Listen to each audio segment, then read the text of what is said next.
10 अक्टूबर को युद्ध विराम पर सहमति होने के बावजूद गाजा में इजरायली हमले जारी हैं। तब से अब तक इजरायल ने गाजा में करीब 100 फिलिस्तीनियों को मार डाला है। पिछले 24 घंटे में अस्पतालों में 13 शव पहुंचे। घायल फिलिस्तीनियों में बच्चे भी शामिल हैं। कतर के अमीर ने संघर्ष विराम समझौते के निरंतर उल्लंघन की निंदा करते हुए कहा कि गाजा पर इजरायल का युद्ध नरसंहार के अलावा और कुछ नहीं है। इसके बाद यह कहा जाने लगा कि गाजा युद्ध विराम खतरे में पड़ गया है और कुछ लोग तो ये भी सवाल उठाने लगे कि क्या ये टूट गया है। आरोप प्रत्यारोप के इस तनावपूर्ण दौर में इजरायली सेना ने निहत्थे फिलिस्तीनियों पर गोली चला दी है। गाजा पर बमबारी थमी नहीं है। दोनों ही पक्ष एक दूसरे पर युद्ध विराम तोड़ने का आरोप लगा रहे हैं। अंतर्राष्ट्रीय संगठनों और यूएन द्वारा नरसंहार के रूप में बताए जा रहे गाजा पर इजरायल के युद्ध में अक्टूबर 2023 से अब तक 68,000 से अधिक लोग मारे गए हैं।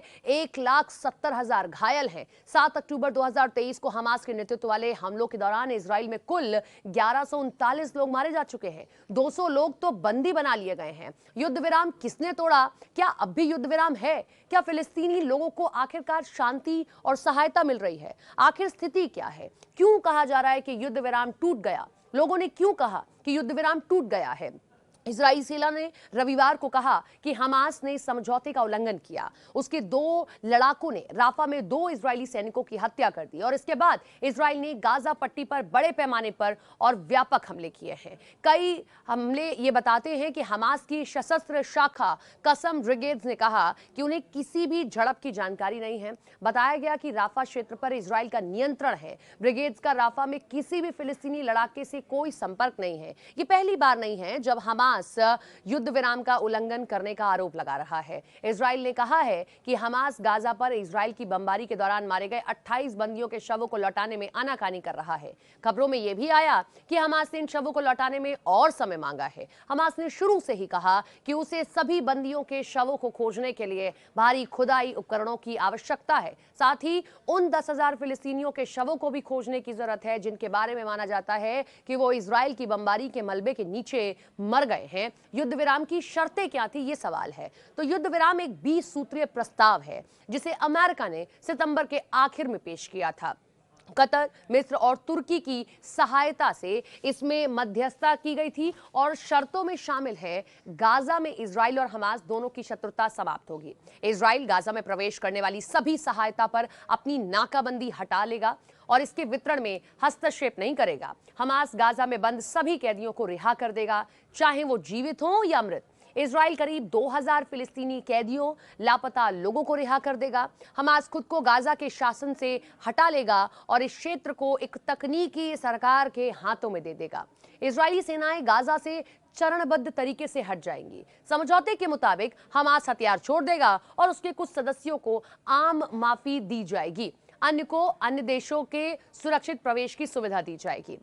हमास की प्रतिक्रिया में सभी बंदियों को रिहा करने और गाजा का शासन एक स्वतंत्र फिलिस्तीन प्रशासन को सौंपने की शर्त स्वीकार की गई। जहां तक हमास पर शेष मांगों का सवाल है तो उन्होंने कहा कि उन्हें एक समावेशी फिलिस्तीनी राष्ट्रीय ढांचे के भीतर संबोधित करने की जरूरत है जिसका हम एक अभिन्न अंग होंगे, जिसमें हम योगदान देंगे। क्या इजरायल ने शर्तों का पालन किया? तो गाजा स्थित सरकारी मीडिया कार्यालय का यह कहना है कि इजरायल ने समझौते का 80 बार उल्लंघन किया है, जिसमें कम से कम 97 फिलिस्तीनी मारे जा चुके हैं। शुक्रवार को इजरायली सेना ने एक नागरिक वाहन पर गोलीबारी की जिसमें जितून पड़ोस में अबू शाबान परिवार के 11 सदस्यों की जान गई। कार में 7 बच्चे थे, 3 महिलाएं भी थीं। यह परिवार अपने घर पहुंचने की कोशिश कर रहा था। रविवार को इजरायल ने गाजा में हवाई हमले और हमलों में मारे गए लोगों को, जो पहुंचे वहां पर लोग, उनको मार डाला।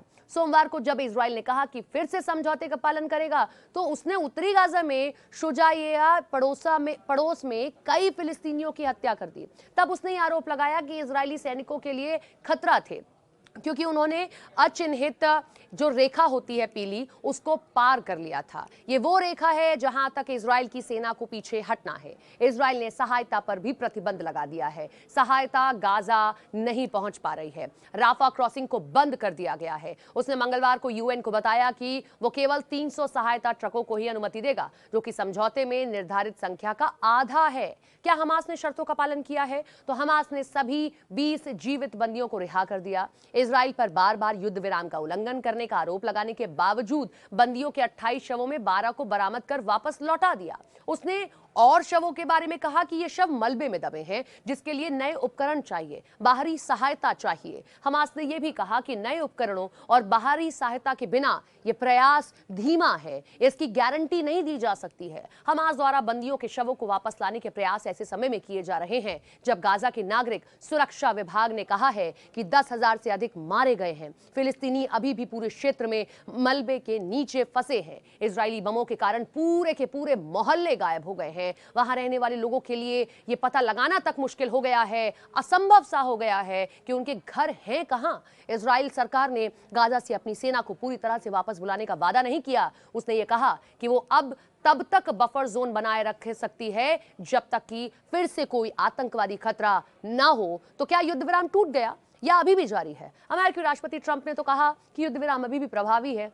उन्होंने दोहराया भी कि अमेरिकी अधिकारी ये सुनिश्चित करेंगे कि स्थिति बहुत शांतिपूर्ण है रहे। रविवार को इजरायली हमलों में दर्जनों लोगों की मौत के बाद तो इजरायली सेना ने कहा कि गाजा में युद्ध विराम फिर से शुरू हो गया है, साथ ही सहायता भी पहुंच रही है। हमास ने कहा कि युद्ध विराम की शर्तों का पालन करने तथा स्थायी शांति की दिशा में काम करने के लिए प्रतिबद्ध हैं। तो कागजों पर तो शांति दिखा दी गई है, लेकिन अभी भी नियंत्रण रेखा के पास गाजा में और इजराइल पर होते हमले कम से कम ये शांति नहीं दिखा रहे हैं।